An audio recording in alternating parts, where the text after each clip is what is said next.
একক সিদ্ধান্তে মানবিক করিডোর দেয়া ঠিক হয়নি, আলোচনার দরকার ছিল বললেন ফখরুল। নারায়ণগঞ্জে আদালত চত্বরে আনিসুল হককে বিক্ষুব্ধদের মারধর। ইরেশের বিরুদ্ধে মামলা নিয়ে তোলপাড়, বিদ্বেষমূলকভাবে আসামি করা হলে ব্যবস্থা। আশুলিয়ায় লাশ পোড়ানোর আগে গুলি করে হত্যা, মিলেছে নতুন ভিডিও ফুটেজ। মোহাম্মদপুরের দিনে দুপুরে গুলি করে চাঁদা দাবি, ফের সক্রিয় সন্ত্রাসীরা।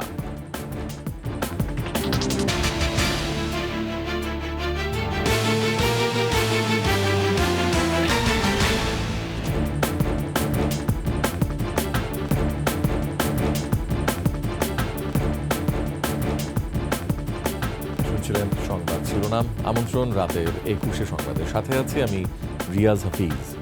দর্শক, 21 টেলিভিশনের সংবাদ একই সাথে সরাসরি দেখতে পাবেন আমাদের ফেসবুক পেজ www.facebook.com/2124 অনলাইনে। এছাড়া সাবস্ক্রাইব করতে পারেন www.youtube.com/21etv চ্যানেলে। সংবাদ আরও থাকছে। হাজিদের জন্য চালু হলো নতুন অ্যাপস, হজ ফ্লাইটের উদ্বোধন।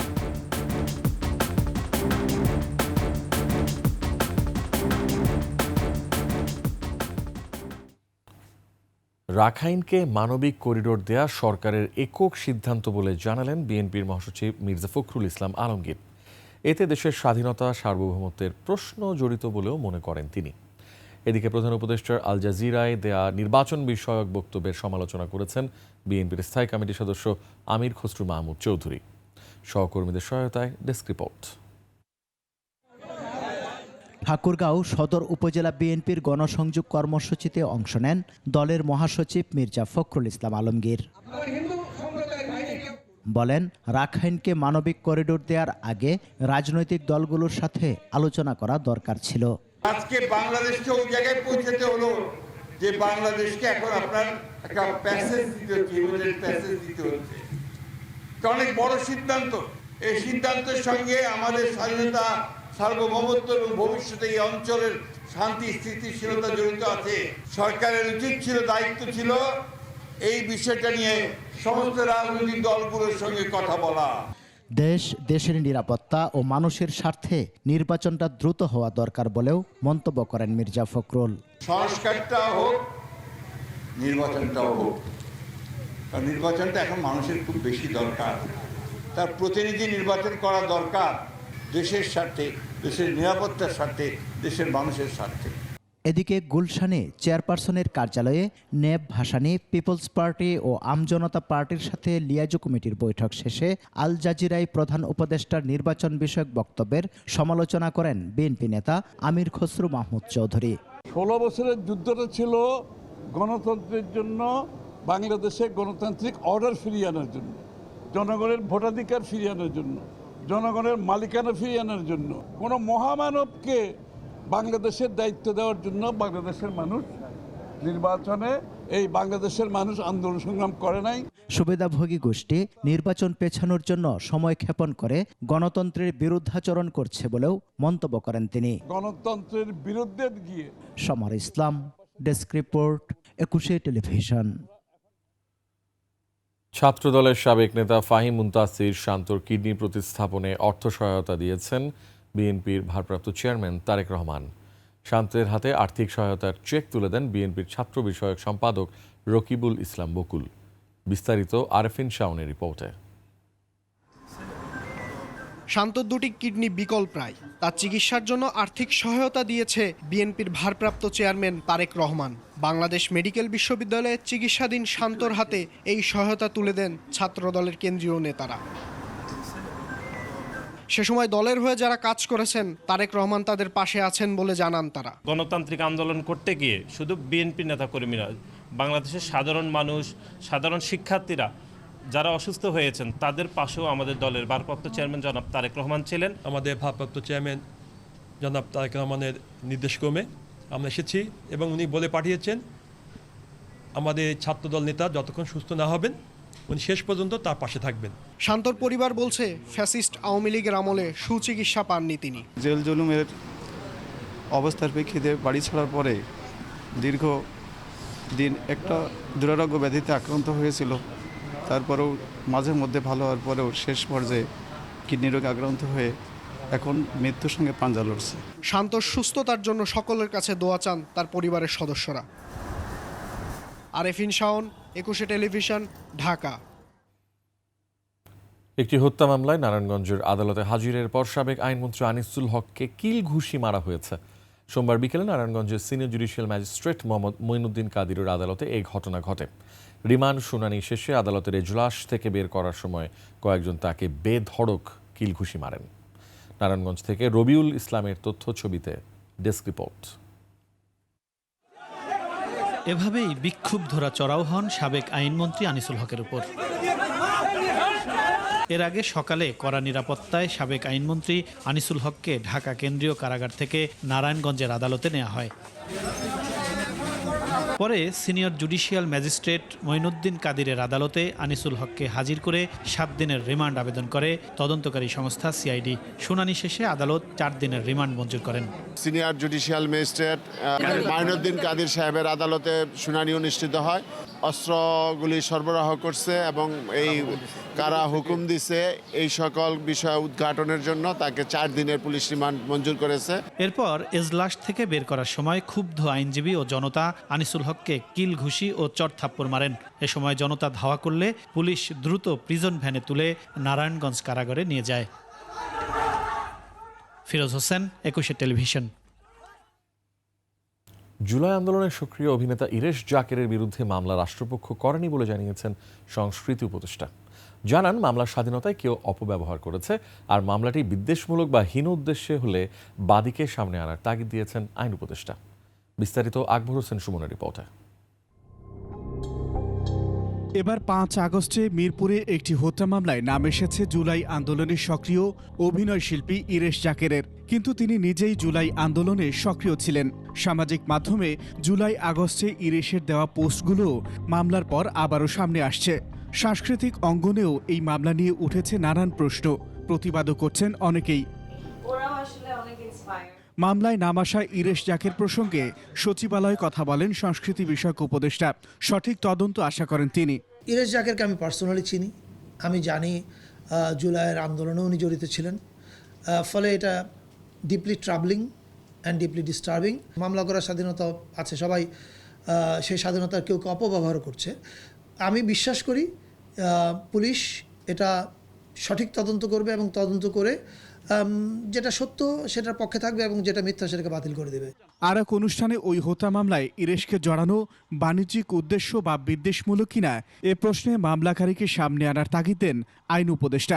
ইরেশ জাকেরের নাম বলেছেন, এরকম ছাড়াও আরও অনেক ক্ষেত্রে কিছু কিছু মামলা হয়েছে যেগুলি আসলে আপনাদের কাছে আমরা একটা অনুরোধ করব, এই মামলাগুলো যারা করে আপনারা একটু তাদের কাইন্ডলি খুঁজে বের করেন না। যদি কোনো হীন উদ্দেশ্যে, শত্রুতামূলক উদ্দেশ্যে, অন্যের ব্যবসা, জায়গা জমি দখলের উদ্দেশ্যে বা চাঁদার উদ্দেশ্যে যদি তারা এই ধরনের মামলাগুলো করে থাকেন, আপনাদের কাছে আমাদের অনুরোধ, আপনারা তাদের ভূমিকাও এক্সপোজ করেন, তাদেরকে জনগণের কাছে দেখায় দেন। অভিযোগের সুনির্দিষ্টতা পাওয়া না গেলে কাউকে গ্রেফতার না করারও নির্দেশ দেন উপদেষ্টা। অভিযোগের কোনো বস্তুনিষ্ঠতা পাওয়া না গেলে কাউকে যেন গ্রেফতার না করা হয়। গত 20 জুলাই শেখ হাসিনা সহ 408 জনের বিরুদ্ধে আদালতে হত্যা মামলাটি দায়ের হয়। আদালতের নির্দেশে মিরপুর থানা হত্যা মামলাটি এজাহার হিসেবে গ্রহণ করে। 5 আগস্ট শেখ হাসিনার পতনের দিন মিরপুরে বৈষম্য বিরোধী মিছিলে গুলিতে বিএনপি কর্মী মাহফুজ আলম শ্রাবণ নিহত হন বলে মামলায় অভিযোগ করা হয়েছে। আকবর হোসেন সুমন, 21 টেলিভিশন, ঢাকা। মামলা হলে গ্রেফতার নয়, তদন্তে দায়ভার পাওয়া গেলে ব্যবস্থা নেওয়া হবে বলে জানিয়েছেন পুলিশের আইজিপি বাহারুল আলম। 5 আগস্টের পর একটি মহল হয়রানির উদ্দেশ্যে মূল আসামির সঙ্গে অসংখ্য নিরীহ মানুষকে মামলায় আসামি করার বিষয়টি পুলিশের নজরে আছে জানিয়ে একথা বলেন তিনি। এ সময় স্বতন্ত্র পুলিশ কমিশনের বিষয়টি উপেক্ষিত হওয়ায় পুলিশ সংস্কার কমিশনের রিপোর্টের ব্যাপারেও হতাশা প্রকাশ করেন তিনি। মেহেদী হাসানের রিপোর্ট। গেল জুলাই আগস্টে অভ্যুত্থানের পর প্রায় 1,500 মামলা হয়েছে। এসব মামলার কোনোটিতে আসামির সংখ্যা শত শত। প্রধান উপদেষ্টার ভাষণ পুলিশ সপ্তাহকে সামনে রেখে সংবাদ সম্মেলনে খোদ পুলিশ প্রধান বলছেন, এসব আসামির বেশিরভাগই নিরীহ, অসৎ উদ্দেশ্যে তাদের আসামি করা হয়েছে। তবে নিরীহ মানুষকে হয়রানি না করতে নির্দেশ দেওয়া হয়েছে। অপরাধটা হয়তো করেছেন 5 জন কি 10 জন, ওখানে আরও 300 লোকের নাম দিয়ে মামলা দায়ের হচ্ছে এবং গতকালও একটা হয়েছে। তো এটা আমি আপনাদের সকলকে নিশ্চিন্ত করতে পারি আপনাদের মাধ্যমে দেশবাসীকে যে আমরা শুরু থেকে স্বরাষ্ট্র মন্ত্রণালয় বলেছেন, আমি নিজে বলেছি এবং পুলিশের সকল পর্যায়ের কর্মকর্তারা এই নির্দেশ পেয়েছেন যে নিরীহ লোককে যেন গ্রেপ্তার করা না হয়। এদিকে বর্তমান সরকার দায়িত্ব নেয়ার পর মোট 11টি সংস্কার কমিশন করেছে, যার মধ্যে পুলিশ সংস্কার কমিশন অন্যতম। তবে এ কমিশন পুলিশের প্রত্যাশাই পূরণ করতে পারেনি বলছেন আইজিপি। একটা স্বতন্ত্র পুলিশ কমিশন করা, সরাসরি এক্সিকিউটিভের অধীনে নিয়ন্ত্রণে না থেকে পুলিশকে কিছুটা অটোনমি দেওয়া in terms of their functionality, not administration, এইটার একটা সাজেশন আমাদের ছিল। পুলিশ সংস্কার কমিশন নীতিগতভাবে একমত হয়েছেন, কিন্তু তারা এটাকে আর এলাবোরেট করেননি, কোনো কাঠামোও দেননি। দেশে কোনো জঙ্গি নেই এমন ঢালাও মন্তব্যের সাথে দ্বিমত পুলিশ প্রধানের। তবে জঙ্গি মোকাবেলার সক্ষমতা পুলিশের আছে বলে জানান তিনি।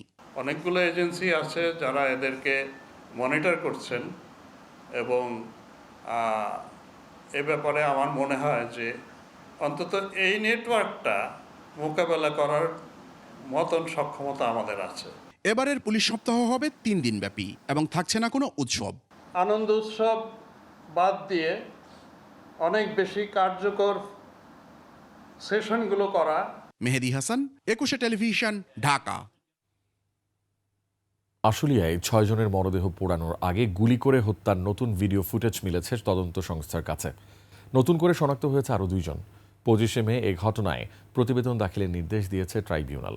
বিচারপতি গোলাম মুর্তজা মজুমদারের নেতৃত্বে ট্রাইব্যুনাল এ আদেশ দেন। এদিকে সাবেক মন্ত্রী দীপু মনির প্যারোলের আবেদন আমলে নেয়নি ট্রাইব্যুনাল। বিস্তারিত শাকের আরজুর প্রতিবেদনে। গত বছরের 5 আগস্ট পতন হয় শেখ হাসিনা সরকারের। ওই দিন ঢাকার উদরে আশুলিয়া থানায় 6 তরুণকে প্রথমে গুলি করে হত্যা করা হয়। পরে একটি ভ্যানে করে তাদের মরদেহ পুড়িয়ে ফেলা হয়। এর মধ্যে একজন তখনও জীবিত ছিলেন।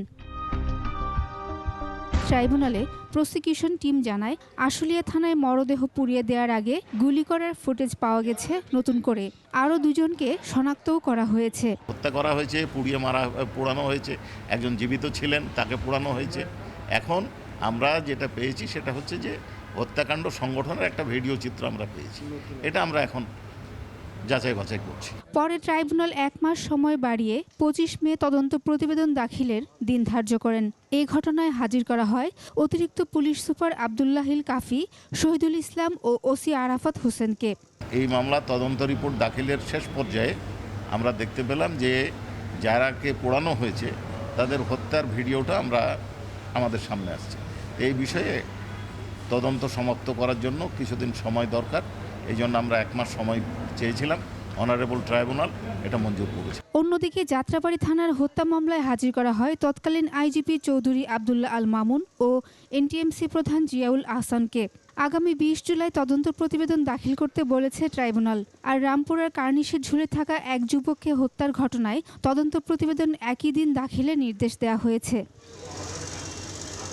4 মামলায় আইনশৃঙ্খলা বাহিনীর 13 সদস্যকে হাজির করা হয়। এদিকে সাবেক শিক্ষামন্ত্রী দীপু মনির প্যারোলের আবেদন আমলে নেয়নি ট্রাইব্যুনাল। প্যারোলের বিষয়টা স্বরাষ্ট্র মন্ত্রণালয় থেকে দেখা হয়। এটা আমাদের বা ট্রাইব্যুনালের বিবেচ্য বিষয় নয়, এটা আমরা বলেছি। ট্রাইব্যুনাল বলেছেন যে কর্তৃপক্ষের সাথে আপনারা যোগাযোগ করবেন।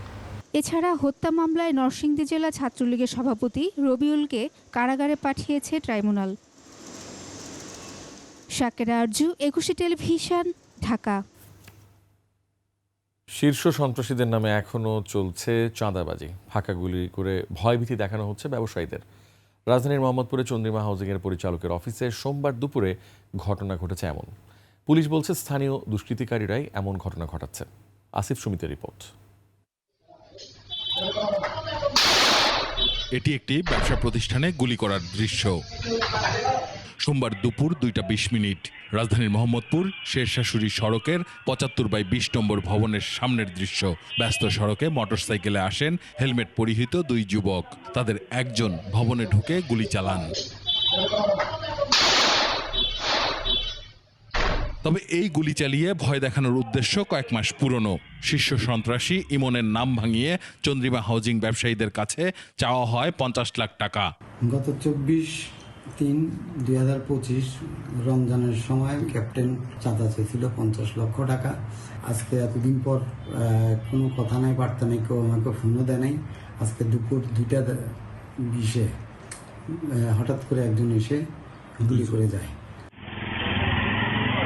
মার্চ মাসের 24 তারিখেও একই প্রতিষ্ঠানে হামলা চালায় দুর্বৃত্তরা। সে সময় ভাঙচুরের পাশাপাশি ঘটে গুলির ঘটনা।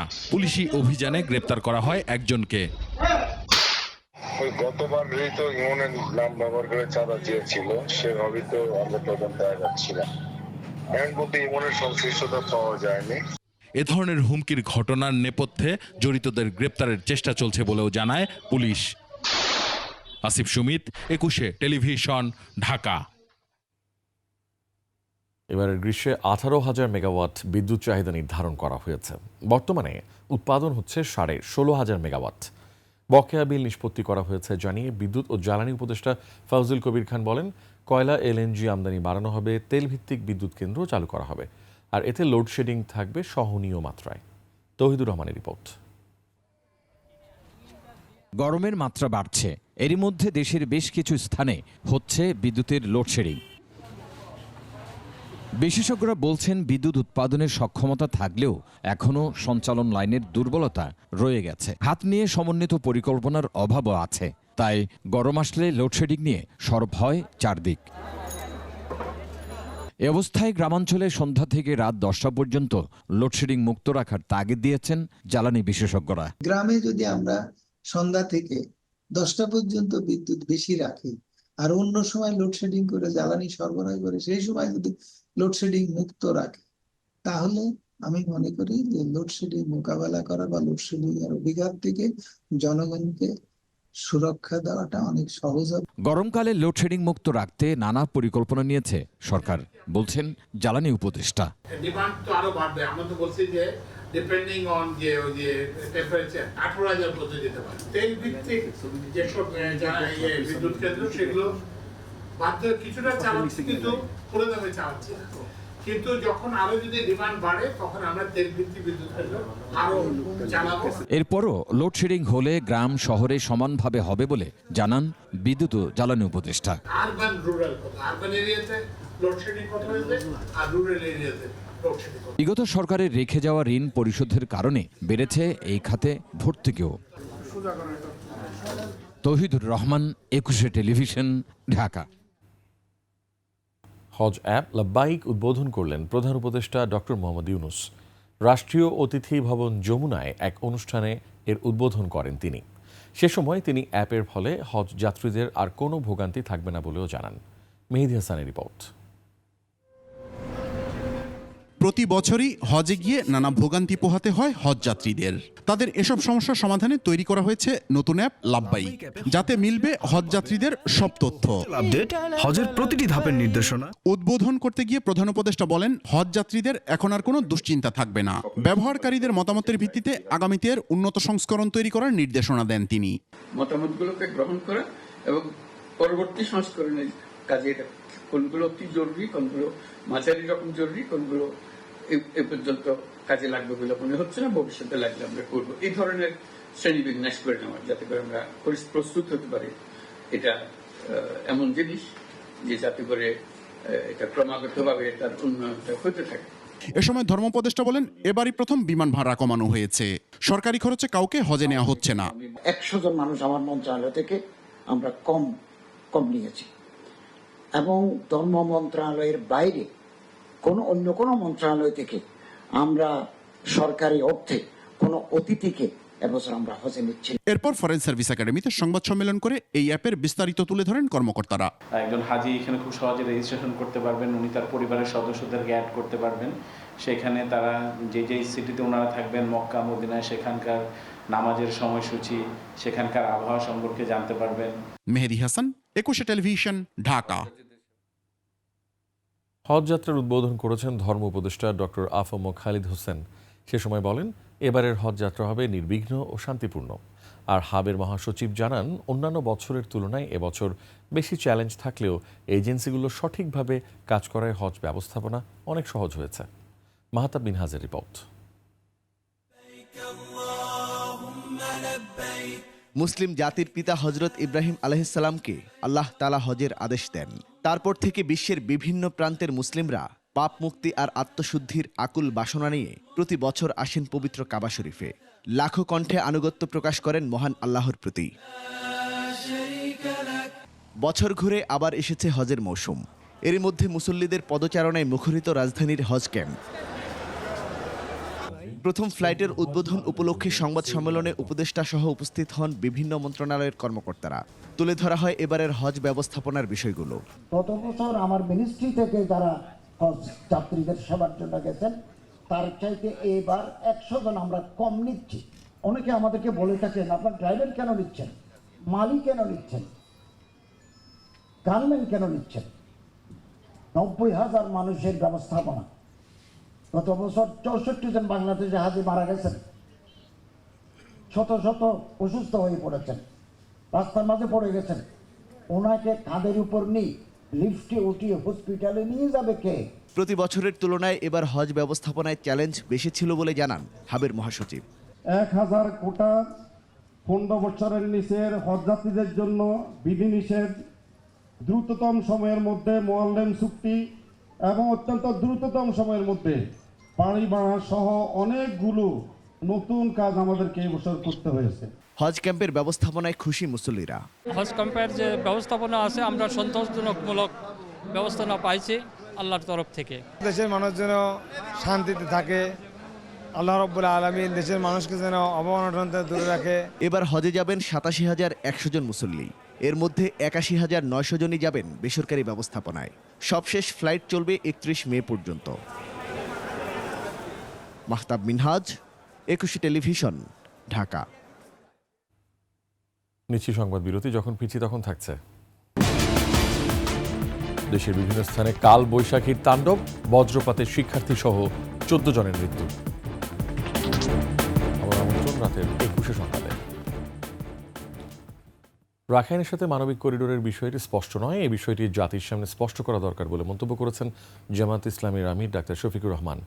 জাতীয় প্রেস ক্লাবে এক অনুষ্ঠানে তিনি কথা বলেন। আমরা দল মতের ঊর্ধ্বে উঠে জাতির স্বার্থে জাতীয় ব্যাপারে আমরা ঐক্যবদ্ধ হই, তাহলে এই জাতি বিজয়ী হবে। ব্যক্তিগতভাবে কেউ পরাজিত হতে পারে, কিন্তু জাতি বিজয়ী হয়ে যাবে ইনশাআল্লাহ।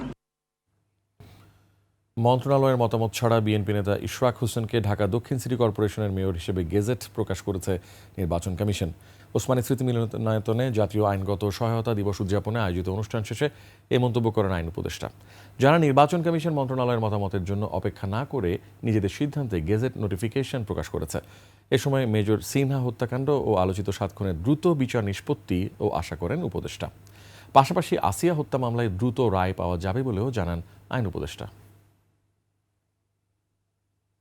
নির্বাচনী যে প্লেইন্ট আছে সেই প্লেইন্ট নাকি পরিবর্তন করা যায় না, কারণ এটা হাইকোর্টের রায় আছে, এটা নাকি কোয়াসি সিভিল ম্যাটারে প্লেইন্ট পরিবর্তন করা যায় না। তো ইশরাক সাহেব বোধহয় আপনার পরে প্লেইন পরিবর্তন করেছিলেন, সেই জন্য আমরা একটু দ্বিধান্বিত ছিলাম যে এটা আসলে গেজেট নোটিফিকেশন হবে নাকি এটাকে আপিল করতে হবে, এটা নিয়ে আমরা একটু দ্বিধান্বিত ছিলাম। তো নির্বাচন কমিশন আমাদের মতামতের জন্য অপেক্ষা করেন নাই, ওনারা নিজেরা গেজেট নোটিফিকেশন করেছে। এক ব্যক্তি 2 বারের বেশি প্রধানমন্ত্রী হতে পারবেন না বলে জাতীয় ঐকমত্য কমিশনের প্রস্তাব দিয়েছে গণ অধিকার পরিষদ। সংসদ ভবনের এলডি হলে সংলাপে অংশ নিয়ে তারা জাতীয় সংসদের মেয়াদ 4 বছর করার প্রস্তাব করেছে বলে সাংবাদিকদের জানিয়েছে দলের সভাপতি নুরুল হক নূর। তিনি বলেন, জাতীয় ঐকমত্যের ভিত্তিতে সংবিধানের অধীনে নির্বাচনের পক্ষে মত দিয়েছে তার দল। 166টি সংস্কার প্রস্তাবের মধ্যে 127টিতে একমত হয়েছে তারা। এর আগে সংলাপের শুরুতে কমিশনের সহসভাপতি অধ্যাপক আলী রিয়াজ বলেন, সবার সম্মিলিত ঐক্যে জাতীয় সনদ তৈরি করা কমিশনের লক্ষ্য। সকলের প্রচেষ্টা অব্যাহত রাখতে হবে রাজপথে, সকলের প্রচেষ্টা অব্যাহত রাখতে হবে আমাদের চর্চায়, আমাদের ঐক্যে, এবং সকলের সম্মিলিতভাবে একটি জাতীয় সনদ তৈরি করার চেষ্টা করতে হবে। পরপর বলেন কিংবা সব মিলিয়ে আমরা পরিষ্কারভাবে বলেছি যে তার জীবদ্দশায় 2 বারের বেশি কেউ প্রধানমন্ত্রী হতে পারবে না, এবং 2 বার প্রধানমন্ত্রী হওয়ার পরে আবার ওই ব্যক্তি রাষ্ট্রপতি হতে পারবে না, রাষ্ট্রপতি অযোগ্য হবেন, এটা আমরা বলেছি।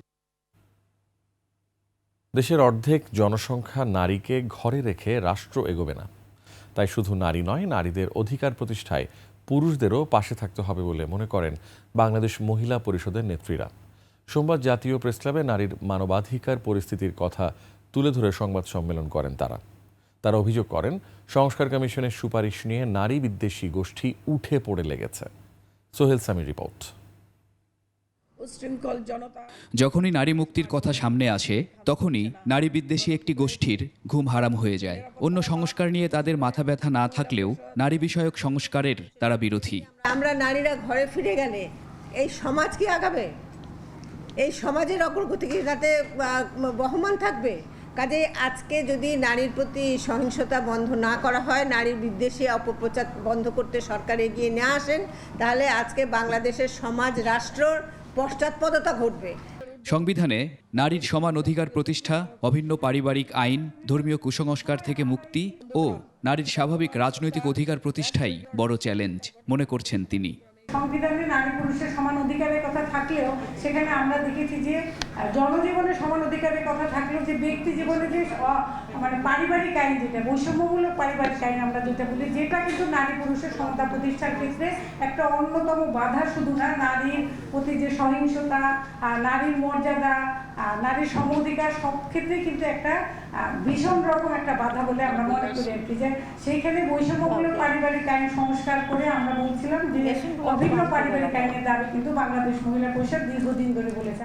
নারী মুক্তির সংস্কার প্রস্তাব বাস্তবায়নে আপাতত প্রধান উপদেষ্টার সদিচ্ছার ওপর ভরসা রাখছেন তারা। তবে বাধা এলে সামাজিক প্রতিরোধ গড়ে তোলা হবে বলেও জানান তারা।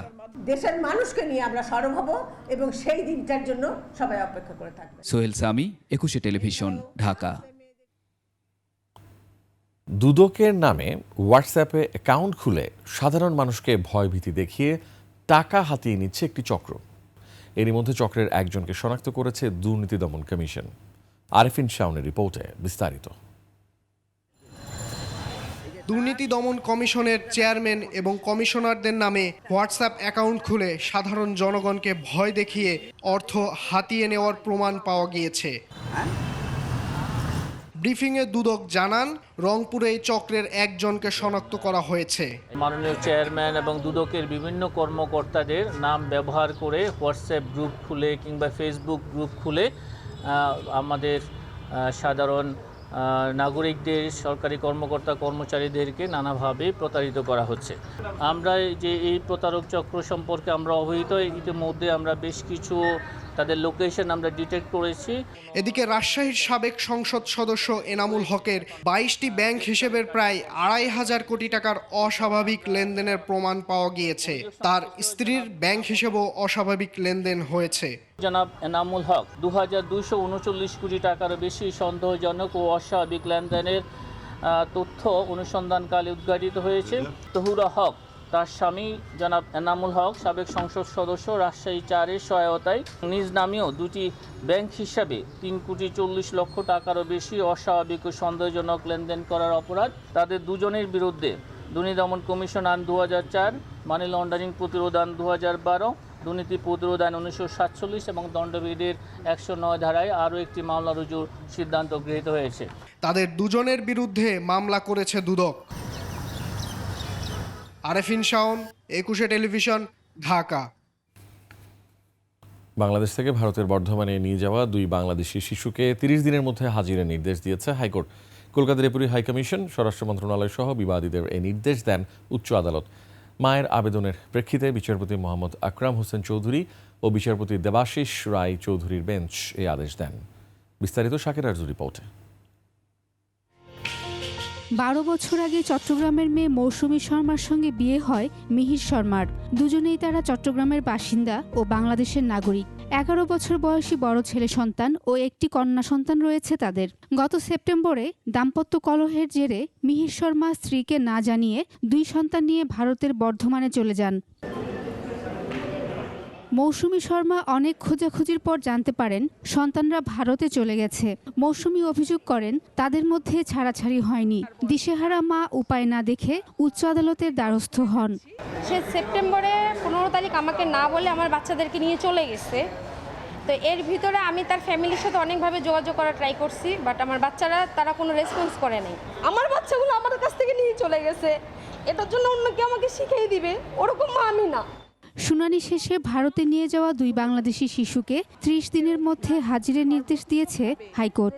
Secretary ministry of home affairs, high commissioner of India in Bangladesh and the deputy high commission of Bangladesh Kolkata, West Bengal, India, এই 4 জনের উপর একটা নির্দেশনা দেওয়া হয়েছে।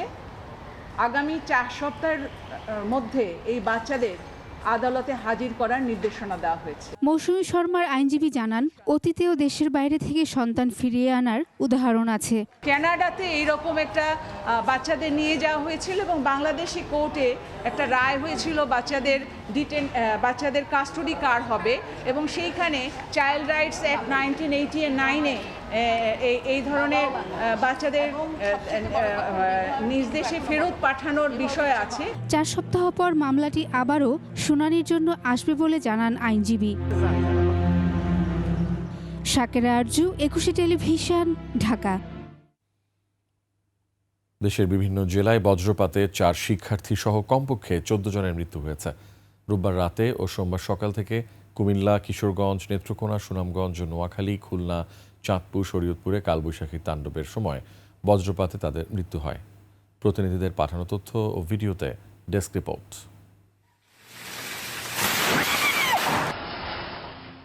সোমবার সকালে কুমিল্লার মুরাদনগর উপজেলার কোরবানপুরে মাঠে কাজ করার সময় বজ্রপাতে মৃত্যু হয় 2 কৃষকের। দুপুরে কুমিল্লার বরুড়া উপজেলার হরিপুর পয়লাগুচ্ছ গ্রামে মাঠে ঘুড়ি উড়াতে গিয়ে বজ্রপাতে গুরুতর আহত হয় 2 শিশু। পরে উপজেলা স্বাস্থ্য কমপ্লেক্সে নিয়ে গেলে ডাক্তার তাদের মৃত ঘোষণা করেন। কিশোরগঞ্জের হাওর অঞ্চলে ধান কাটার সময় অষ্টগ্রাম ও মিঠামইন উপজেলায় বজ্রপাতে 2 কৃষক ও 1 নারী মারা যান। হালালপুর হাওরে ধান কাটার সময় বজ্রপাতে ঘটনাস্থলেই মারা যান ইন্দ্রজিৎ দাস। একই সময়ে খয়েরপুর হাওরে বজ্রপাতে মারা যান স্বাধীন মিয়া নামের 1 ব্যক্তি। বজ্রপাতে নেত্রকোনায় 2 জনের মৃত্যু হয়েছে। রোববার রাতে কমলাকান্দায় আকস্মিক বজ্রপাতে মারাত্মক আহত হন মাদ্রাসার শিক্ষক দিদারুল।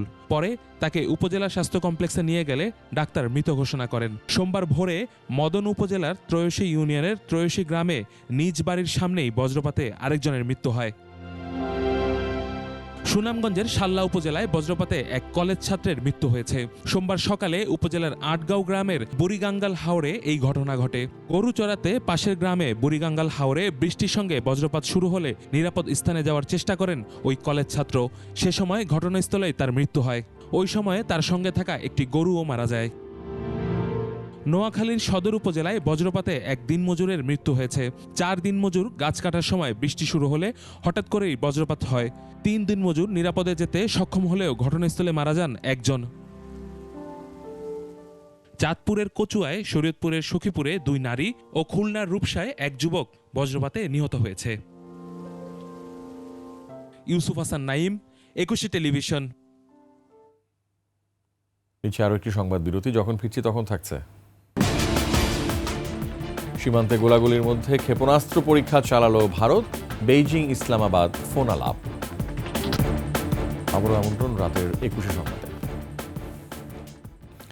নেদারল্যান্ডস দূতাবাসে আয়োজন হয়ে গেল stories of co existent and togetherness শীর্ষক আলোচনা ও আলোকচিত্র প্রদর্শনী। ঢাকা নেদারল্যান্ডস দূতাবাসের আবাসিক গ্যালারিতে শিল্পী হারুনুর রশিদ টুটুল এবং তার ছেলে মেঘদূত মিহিরের 2য় একক চিত্র প্রদর্শনীর মধ্য দিয়ে এর সমাপনী হয়। পাশাপাশি আলোচনা সভাও হয়। আলোচকরা বলেন, এ ধরনের আয়োজন 2 দেশের সম্পর্কে নতুন মাত্রা যোগ করবে।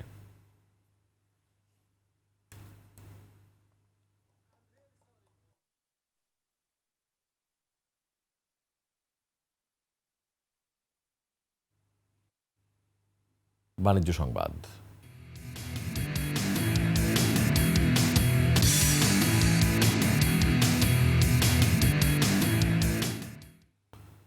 আশকোনা হজ ক্যাম্পে বুথ চালু করেছে আল আরাফা ইসলামী ব্যাংক। বুথটি উদ্বোধন করেন ব্যাংকের ব্যবস্থাপনা পরিচালক মোহাম্মদ রাফাত উল্লাহ খান। উপস্থিত ছিলেন উপব্যবস্থাপনা পরিচালক Abdullah Al Mamun, senior executive vice president Akhtar Kama, engineer Mohammad Habibullah, executive vice president Jalal Ahmed, শীর্ষ নির্বাহী ও হজ যাত্রীরা।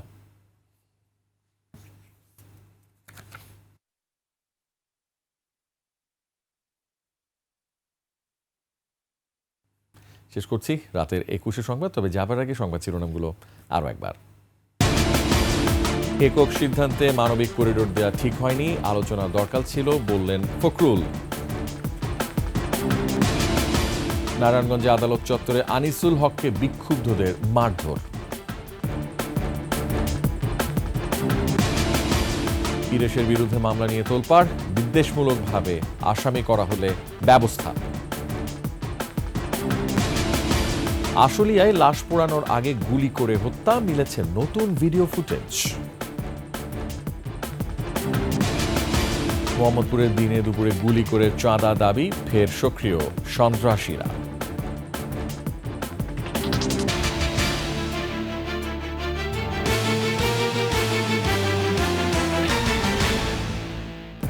সর্বশেষ সংবাদ জানতে ডায়াল করুন 2021 নম্বরে, আর ভিজিট করুন 21-tv.com ওয়েবসাইটে। ফেসবুকে ভিজিট করতে পারেন www.facebook.com/2124 অনলাইনে। এছাড়া সাবস্ক্রাইব করতে পারেন www.youtube.com/21etv চ্যানেলে। এতক্ষণ সঙ্গে থাকার জন্য অসংখ্য ধন্যবাদ। আমাদের পরবর্তী সংবাদ রাত 1টায় দেখার আমন্ত্রণ রইল। 21 সংবাদ দেখুন, সঙ্গে থাকুন। শুভরাত্রি।